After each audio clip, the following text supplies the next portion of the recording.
Today's we discuss about self inductance. हमने previous lecture में discuss किया कि अगर एक कॉइल में मैग्नेटिक फ्लक्स का चेंज हो तो उसके नियर बाई दूसरी कॉइल में करंट इंड्यूस होता है।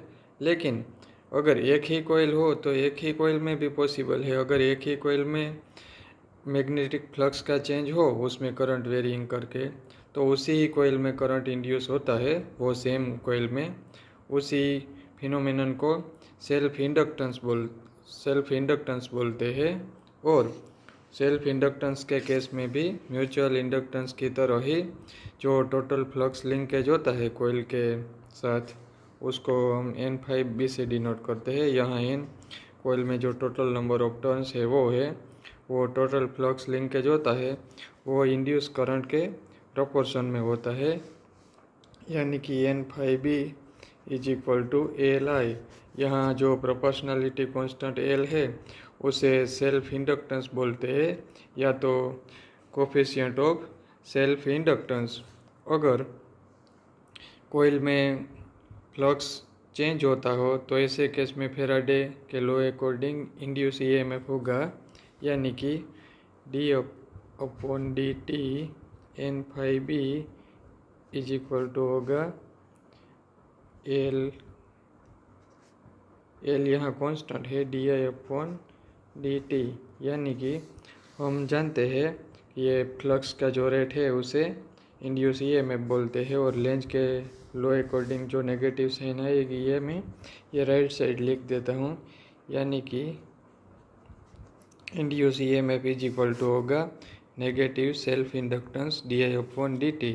यानी कि ये सेल्फ इंड्यूस ईएमएफ है वो करंट का कोई भी चेंज हो, यानी कि करंट इंक्रीज हो या डिक्रीज हो, करंट के वेरिएशन को वो अपोज करता है। Now we calculate the self inductance of the coil. हम किसी भी सिंपल जियोमेट्री की कॉइल हो तो उसका भी सेल्फ इंडक्टेंस कैलकुलेट कर सकते हैं। यहाँ हम एक सोलेनॉइड कंसीडर करते हैं जिसका एरिया A, लेंथ L और उसमें से करंट I पास हो रहा है, और उसमें number of turns per unit length small n है, यानी कि small n is equal to होगा total number of turns n upon उसकी लेंथ स्मॉल l। ये सोलेनॉइड में से करंट I पास हो रहा है इसलिए उसका मैग्नेटिक फील्ड होगा B is equal to μ0 Ni। यहाँ n number of turns per unit length, यानी कि n is equal to capital N upon small l, और I सोलेनॉइड में से करंट पास हो रहा है वो है, और μ0 वैक्यूम की परमिएबिलिटी है। अब हम ये जो सोलेनॉइड है उसके साथ जो टोटल फ्लक्स लिंकेज है वो कैलकुलेट करते हैं। टोटल फ्लक्स लिंकेज हमने पहले ही डिस्कस किया होगा, N5B इज इक्वल टू लिखा जाएगा ये n इज इक्वल टू मैं लिख सकता हूँ small n upon l। Small l number of turns per unit length और l सोलेनॉइड की लेंथ। और 5B की बात करें मैग्नेटिक फ्लक्स, यानी कि B magnetic field into solenoid का एरिया है A। यहाँ मैं B की वैल्यू पुट कर देता हूँ तो होगा NL, और B इज इक्वल टू होगा μ0 Ni इंटू A। यानी कि मुझे ये flux linkage N5B is equal to मिलेगा, यहाँ मैं रीअरेंज करके लिख देता हूँ μ0 n² A into L into I। ये है फ्लक्स लिंकेज की वैल्यू। अब मैं यहाँ ये इक्वेशन में से ये L कैलकुलेट कर सकता हूँ। हम देख सकते हैं कि L इज इक्वल टू होगा flux linkage N5B upon current, यानी कि फाइनली मैं यहाँ L इज इक्वल टू लिख सकता हूँ N5B की वैल्यू मैं यहाँ से पुट कर देता हूँ μ0 n² AL into I upon I।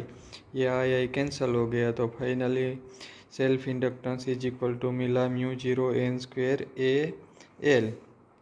ये सेल्फ इंडक्टेंस की वैल्यू है जो दिखाती है कि सेल्फ इंडक्टेंस ये कॉइल की या सोलेनॉइड की जियोमेट्री पर डिपेंडेंट है, और साथ साथ में वो मटेरियल की परमिएबिलिटी पर भी डिपेंड करता है। अगर ये मटेरियल को जो किसी हायर परमिएबिलिटी ऐसे एग्जांपल सॉफ्ट आयरन से उसको फिल किया जाए तो ऐसे केस में हम लिख सकते हैं self inductance L is equal to होगा mu R mu zero N square A L. यहाँ म्यू आर है रिलेटिव परमेबिलिटी और हम जानते हैं कि मीडियम की relative permeability mu R is equal to होता है mu upon mu zero. Mu medium की परमेबिलिटी, म्यू जीरो वैक्यूम की परमेबिलिटी।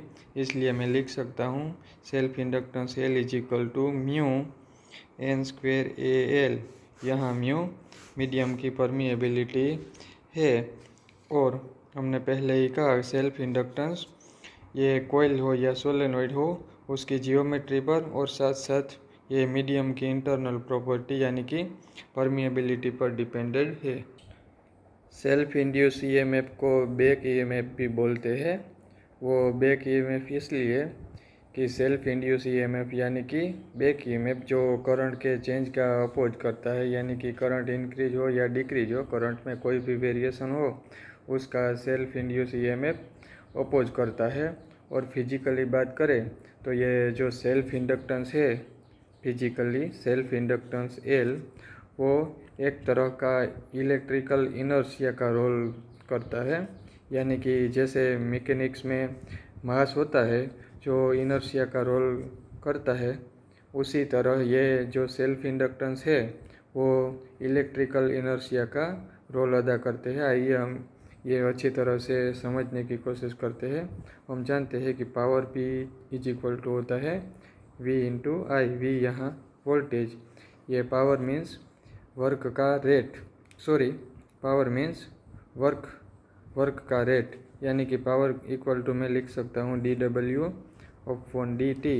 और यहाँ वोल्टेज यानी इंड्यूस ईएमएफ उसको मैं मोड में लिखता हूँ ताकि हमें ये लेंज के लॉ अकॉर्डिंग जो साइन है उसे हम इग्नोर कर सके। और आई, किसी भी सर्किट में अगर हम करंट आई इस्टेब्लिश करना चाहते हैं तो उसमें हमें ये वर्क करना पड़ेगा।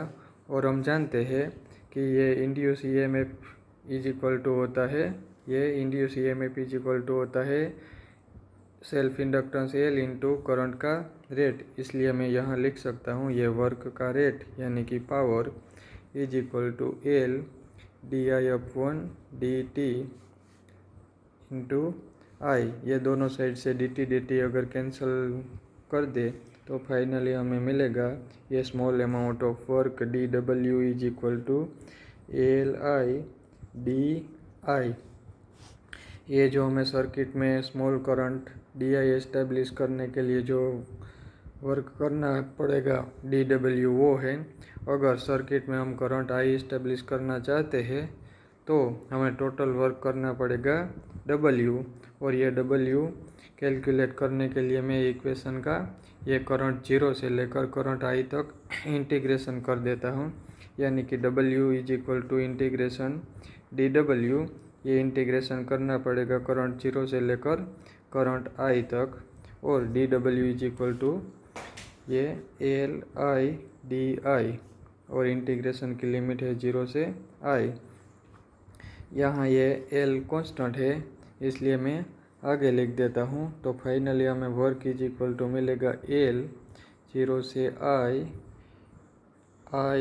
D I. हम जानते हैं कि ये इंटीग्रेशन में ये जो पावर है वो पावर में 1 यूनिट का इंक्रीमेंट होगा और इंक्रीज पावर से डिवाइड करना पड़ता है। इसलिए फाइनली ये होगा एल आई स्क्वेयर अपॉन ये 2 से डिवाइड यानी कि 2।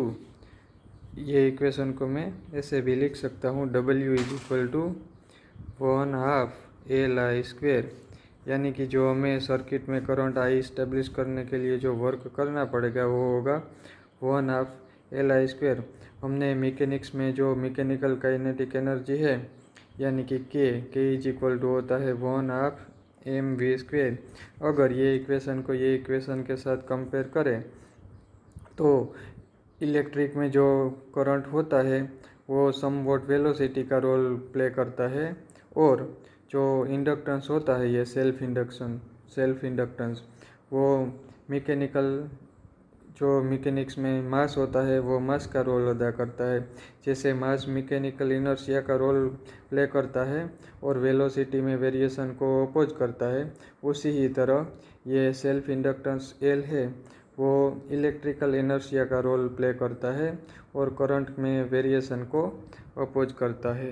अब हम जनरल केस कंसीडर करते हैं। मान लो कि दो कॉइल है, कॉइल 1 और कॉइल 2, और दोनों कॉइल में साइमल्टेनियसली करंट पास हो रहा है। मान लो कि पहली कॉइल में I1 करंट पास हो रहा है और दूसरी कॉइल में करंट I2 पास हो रहा है। तो ऐसे केस में सेल्फ इंडक्टेंस और म्यूचुअल इंडक्टेंस दोनों ही हमें कैलकुलेट करने पड़ेंगे और जो इंडिपेंडेंटली होते हैं। मान लो कि हम पहली कॉइल की बात करें तो अगर ये पहली कॉइल के साथ जो टोटल फ्लक्स लिंकेज N151 है तो ये N151 के लिए हमें दो पार्ट में कंसिडरेशन करना पड़ेगा। ये जो पहली कॉइल है उसमें से करंट I1 पास होता है, इसलिए अगर ये जो पहली कॉइल में करंट I1 पास होगा तो ये पहली कॉइल में अपना ही जो इंडक्टेंस होगा उसे हम M11 बोल देते हैं। यानी कि पहली कॉइल में जो करंट पास होता है उससे जो उसमें इंडक्टेंस होता है उसे हम M11 बोल देते हैं और करंट I1 पास होता है। प्लस ये दूसरी कॉइल का भी उसमें म्यूचुअल इंडक्टेंस होगा, उसको हम बोल देते हैं M12 और उसमें करंट पास होता है I2। और हम फेरेडे के लॉ अकॉर्डिंग लिख सकते हैं ये टोटल फ्लक्स लिंकेज यानी कि इंड्यूस EMF उसे हम E1 बोल देते हैं, इज इक्वल टू, मैं नेगेटिव साइन ये साइड लिखता हूँ, यानी कि -M11 di1 upon dt plus -M12 di2 upon dt। यानी कि फाइनली ये जो M11 है ये पहली ही कॉइल में जो करंट पास हुआ उससे उसमें ही जो सेल्फ इंडक्टेंस हुआ ये सेल्फ इंडक्टेंस है, इसलिए उसे हम L1 बोल देते हैं। यानी कि -L1 di1 upon dt -M12 di2 upon dt। यानी कि ये केस में सेल्फ इंडक्टेंस और म्यूचुअल इंडक्टेंस दोनों हो गए और दोनों का हम इंडिपेंडेंटली सम कर देंगे।